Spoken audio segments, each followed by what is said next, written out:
system by Bimotal has been fitted to the Cascade rescue litter.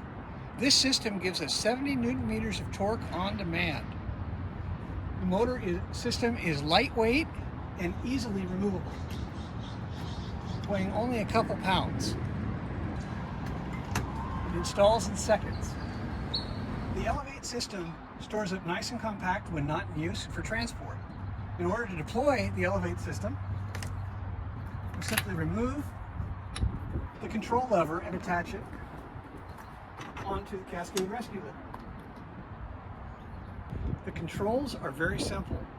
We have a hydraulic brake and a thumb throttle. Power comes on very smoothly and controllably. The bimodal conversion replaces the original disc brake and goes to a much larger hydraulic brake combination, giving you vastly more braking power.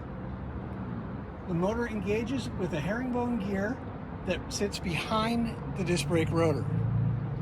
The Elevate battery system is a 300 watt-hour battery and gives approximately 20 miles of climbing with a 200-pound load. The 300 watt-hour battery is rechargeable and charges in about 4 hours. With the Elevate conversion system and having the new hydraulic brake, the brake lever can easily be fully applied with a single finger, saving huge amounts of fatigue. The thumb throttle is very convenient and easy to press and easy to control.